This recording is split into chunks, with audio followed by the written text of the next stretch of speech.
So now we have these eigenfunctions for the electrons, uh, which has the parametric dependence. Yeah, something like this. People usually write this parametric. Yeah, it's fine.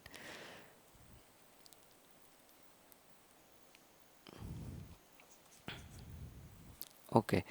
Now, we got the basis functions for a part of the Hamiltonian, molecular Hamiltonian, following this adiabatic condition, um, which assumes that the electrons adjust instantaneously for the nuclear perturbation. Yeah, that's what.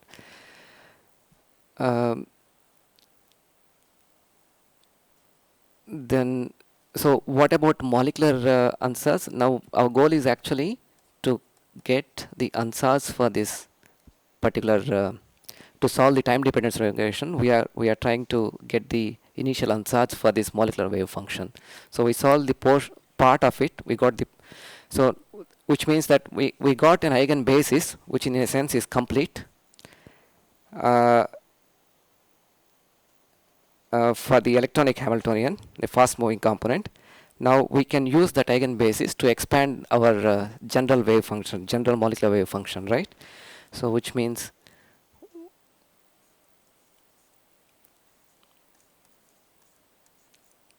yeah. So there we have coefficients. Let's say L. Yeah. We use the following fact: since the electronic Hamiltonian commutes with the nuclear coordinate operator, this can form a basis. This can form a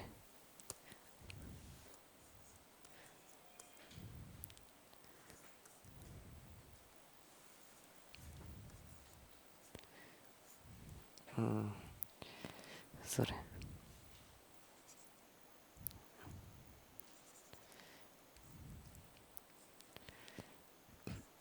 Yeah.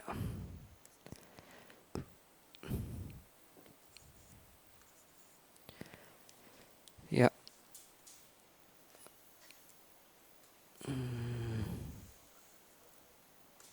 Yeah. So you agree that since the electronic Hamiltonian commutes with the this nuclear position operator, the direct product of position basis function, the eigenfunction, with the electronic eigenfunction is the forms a complete set of orthonormal basis functions. Yeah? So now I expand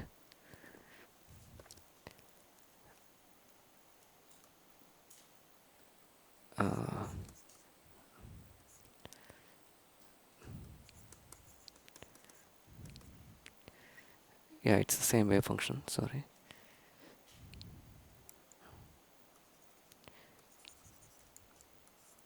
Yeah.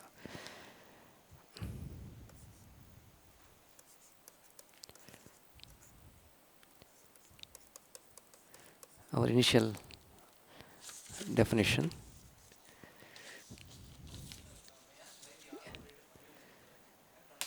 Yeah, you can check because this electronic Hamiltonian is only parametrically dependent on R. Yeah, it's like this has only parametric dependence for a given R. It's sheerly dependent on the electronic coordinates. Yeah, HL, and this nuclear coordinate. And so here, because yeah, it's a parameter in the electronic Hamiltonian. Okay, so which means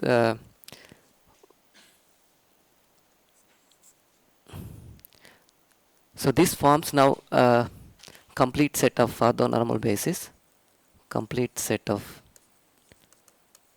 orthonormal basis, and then I make use of this and expand.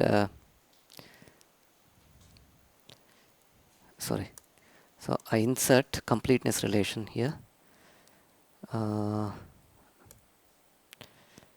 uh,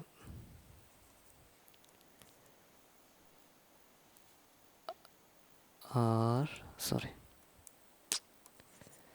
R pi electronic R pi electronic R psi of t. Do you agree? So we arrived at portion of the eigenfunctions for the portion of the Hamiltonian in the total molecular Hamiltonian with following adiabatic condition, and then we made use of this computation relation to set up a complete set of orthonormal bases, and we are expanding our initial answers into this orthonormal basis. That's what is. So let's see. How does it go? So this one, yeah. Can I write this one? Since this is parametrically dependent, I'm just using this.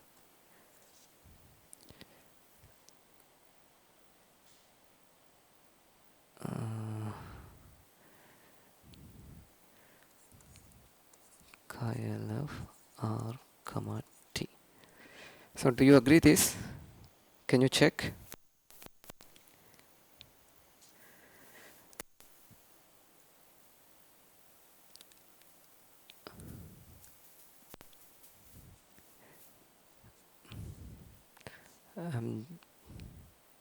So this is our final result. I mean here. I mean after that things will be trivial.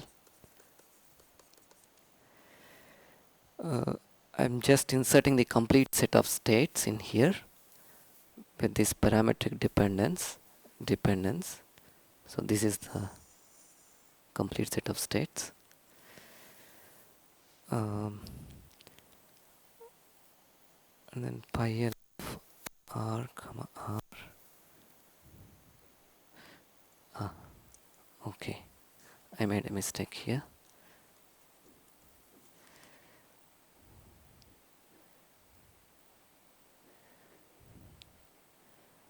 I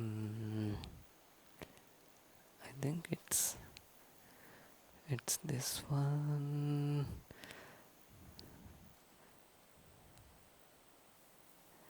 Yeah. Okay. Let's clean up this and then do again. Easy.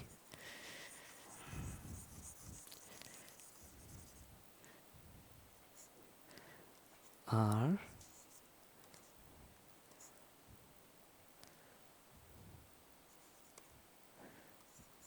pi L of R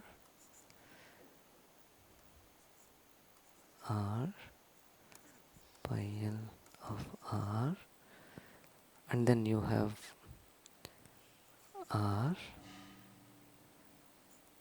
psi of t. Okay, I just inserted here the completeness of states. Then this is simply the electronic part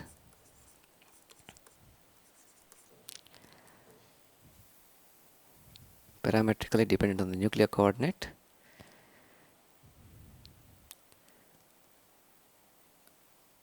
and then this one has only nuclear dependence. I call it chi, and there is a time dependence in here. This L goes. So this what people usually call BO ansatz or Born-Hoang ansatz, yeah, for the molecular wave function. BO or the BH ansatz in the molecular. So now we are going to substitute this in the time dependent Schrodinger equation, and then what you get following this. So do you appreciate these answers? How did it come about? Yeah, this one, right? Uh, This one. Yeah, first one. Okay, I mean, now we are not going to use, I mean, sorry, this is only if you have the electronic wave functions, one can expand this with this coefficient. Now, I made use of this other ansatz for the expansion. Okay, this other ansatz, not this one. Yeah. So you have here a wave function which is projected onto the electronic coordinates, and you call that pi electronic, which is a function of the electronic coordinates parametrically dependent on the nuclear coordinate. That's how it's going on here, right? Yeah. Yeah. Smaller but parametrically on capital R. That's important. Yeah. And then you have projected the time dependent wave function onto the coordinate. I mean, you integrated out the electronic coordinates here. In the second part, you integrated out the electronic coordinates here. These angular brackets is on integrating out electronic coordinates here. And then you have only the nuclear coordinate dependent, because this is dependent on the electronic coordinates, right? I didn't write it explicitly. Yeah. Anyway, this chi of RT. Yeah, chi of RT. So, in other words, what we did, we expanded our molecule, the ansatz wave function for the molecule in terms of electronic states, which you could obtain by solving the time independent Schrodinger equation, multiplied by, I mean, these coefficients, yeah, for each electronic state, which are time dependent and the nuclear dependent.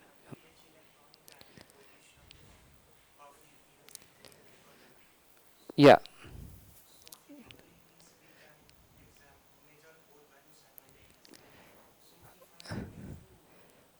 Um yeah.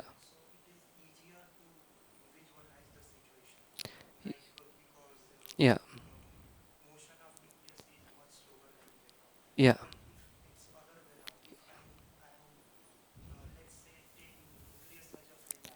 Yeah.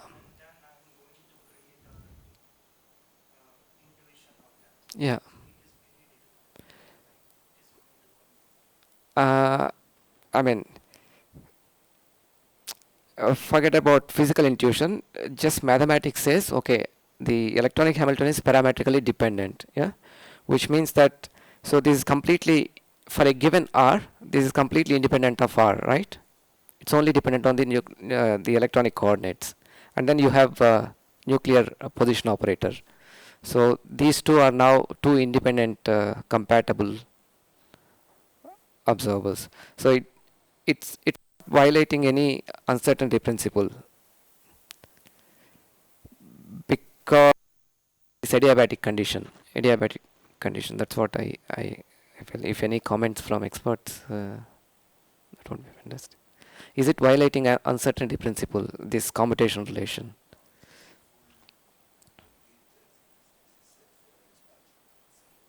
Yeah.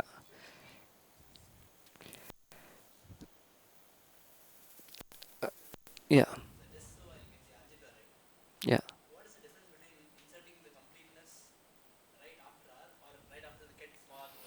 Yeah, as per our convenience.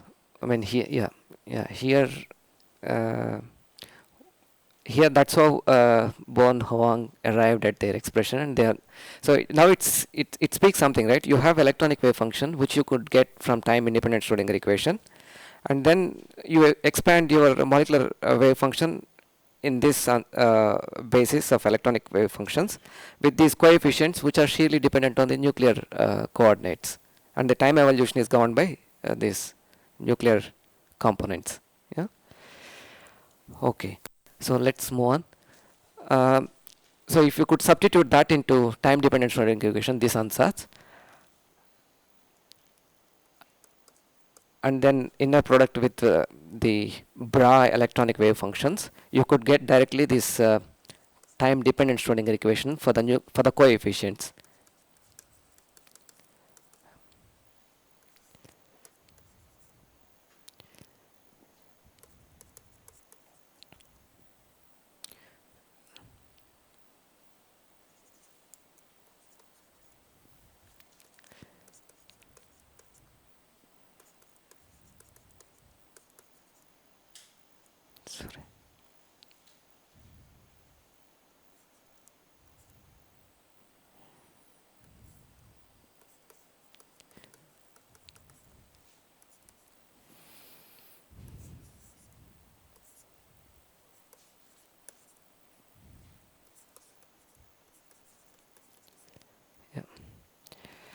So these all we get.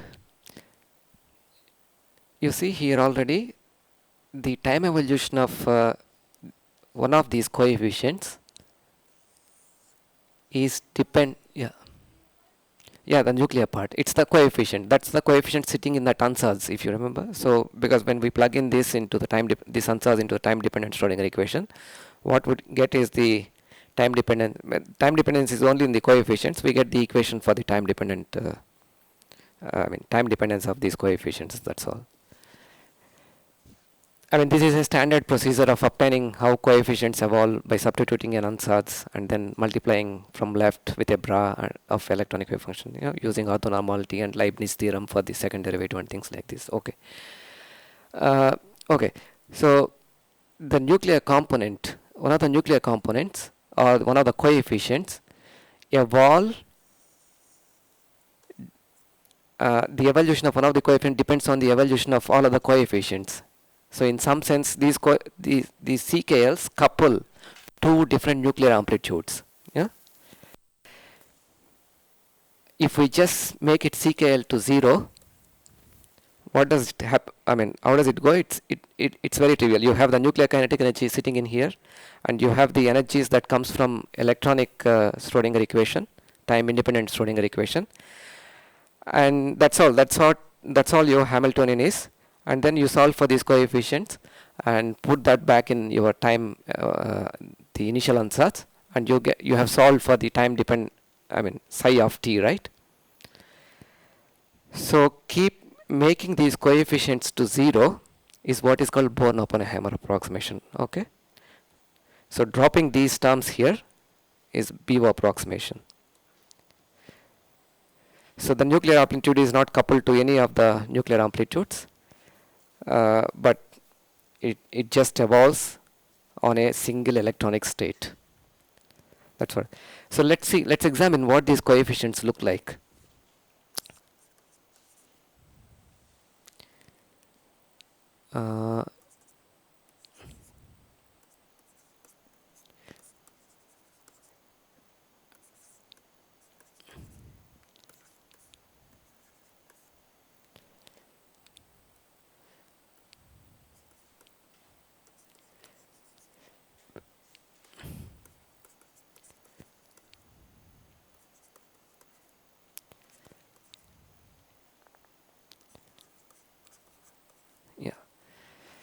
So you have these coefficients contain two terms. You see capital DKL, small DKL.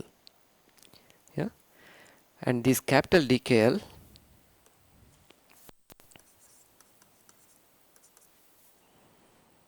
and apart from that, please remember that these coefficients also have the nuclear mass factors down below here, because these are actually obtained by differentiating with respect to nuclear coordinates the ansatz that we substitute in the right hand side. Okay. Yeah, absolutely. Yeah. Okay, then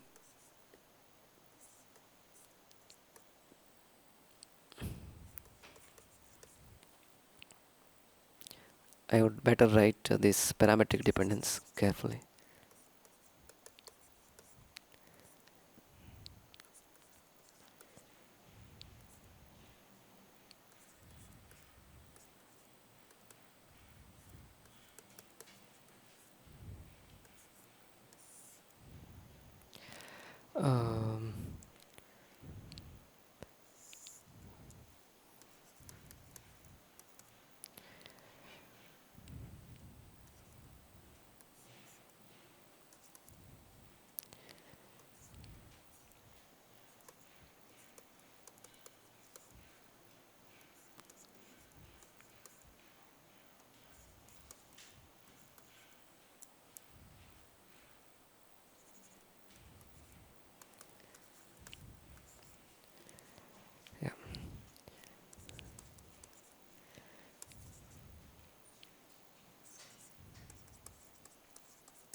Okay.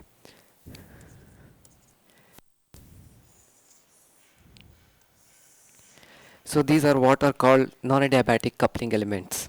You see, you have the electronic wave functions varying with respect to nuclear coordinates here, because these derivatives correspond to the, with respect to nuclear coordinates, the kinetic energy of the nuclei. Yeah.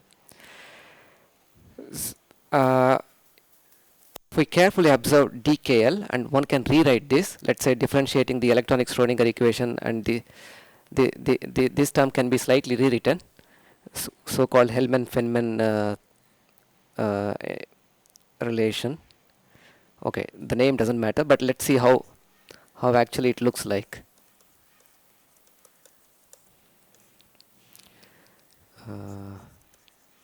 Electronic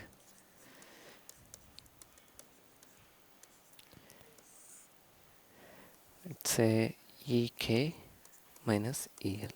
Okay, so that's how it boils down to. So what does it say? There are situations in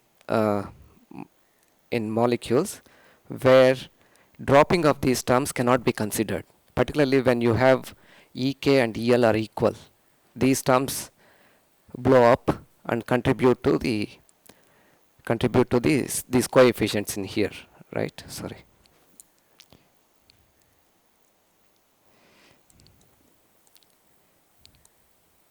These coefficients in here. So such situations are plenty in molecules, particularly when you have two electronic states. I mean, we have mentioned that the adiabatic electronic states can be written something like this, right? That's one. When these two states come very close by, somewhere, something like this, they become degenerate here.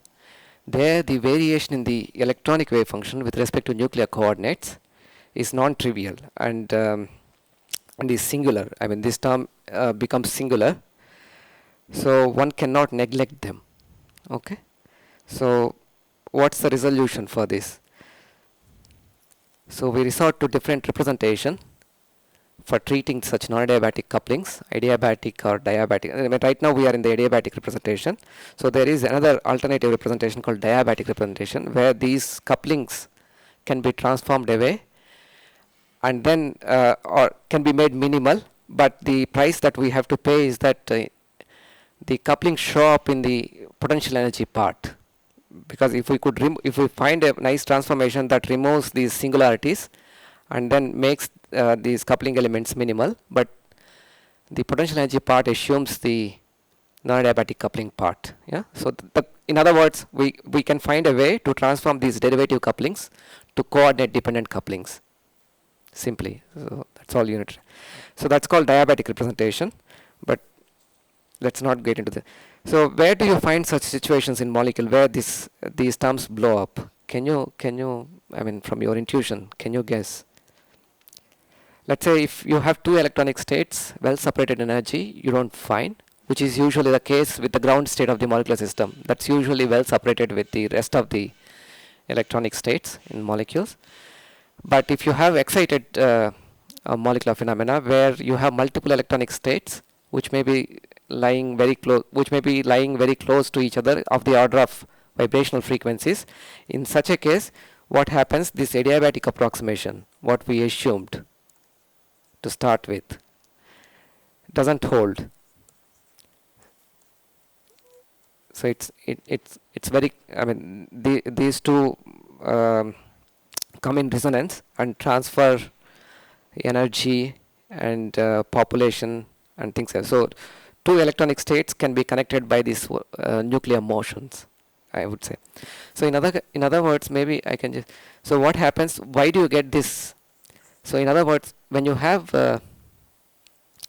two electronic states coming close, either touching or repelling with each other, or forming an intersection or avoiding to cross with each other, it doesn't matter.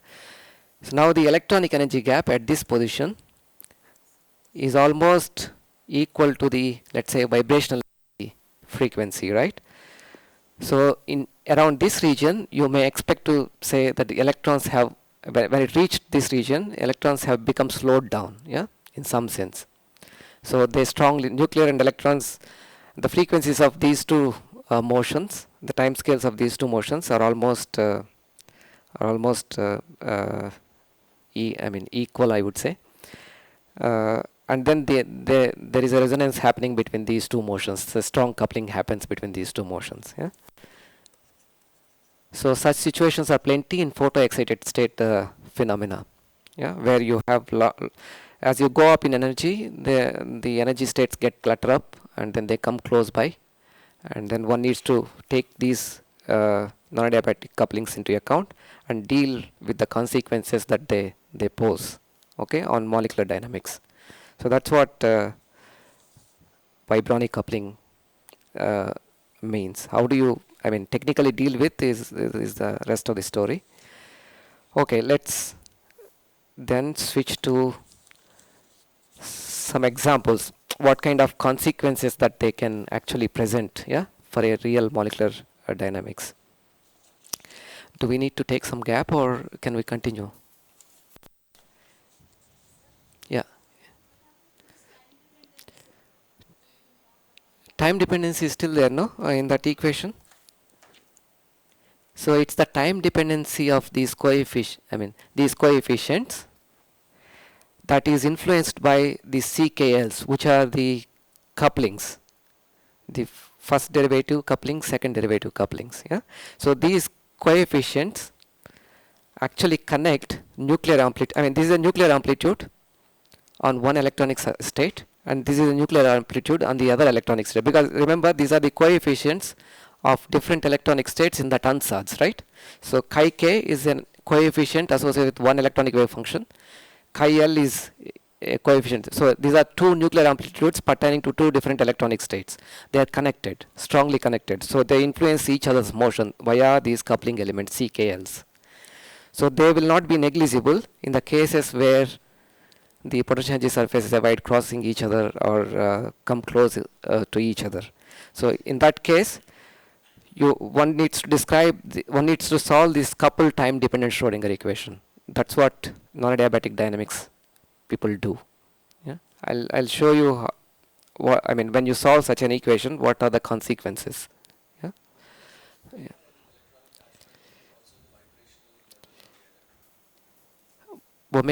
There are no vibration levels.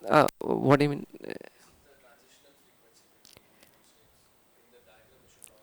Yeah, yeah. No, I mean it's the energy gap between the either vibration levels or electronic energy levels. Yeah. So here you see at this point what happens. At this point, at this nuclear configuration, capital R, because this is a function of R. Yeah. That's what quantum chemistry gives us. And at this nuclear position, what happens? The electronic energy gap. I mean, here it is much larger, right? The electronic energy gap is much larger here compared to the nuclear vibrational energy levels. And when you come here, so it's of the same order as the nuclear vibrational frequency. So in that case, they are strongly coupled. Yeah, it's basic resonance. Yeah. Okay. Yeah, please.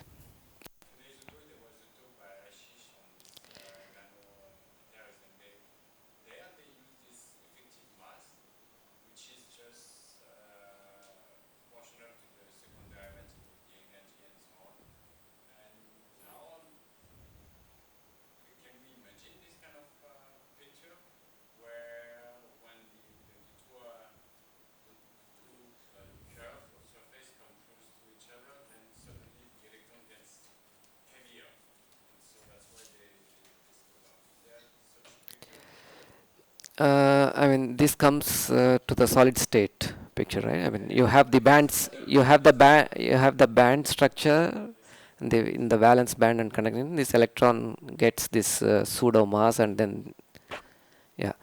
Um, yes, why not? I mean, people deal with this kind of situations with so-called SSH Hamiltonians. Yes, I mean, I don't know the full name. Sue Schrieffer Heger Hamiltonians. Yeah, where, yeah, I mean, where, no, they consider, I mean, the coupling of lattice vibrations. That's where the vibrational coupling should come from to the electronic bands. The site models.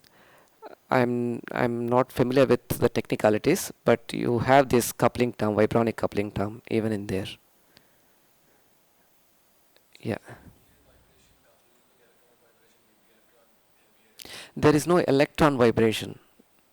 Uh, I mean, only nuclei vibrate. Electron vibrate. There is nothing called electronic. Yeah, yeah. You know. It's does it feel heavier while it's traveling? Yeah, in the band structure, yeah. In the band, in solid state, yes, but not in individual molecules, at least to my knowledge. Yeah. Yeah. Okay.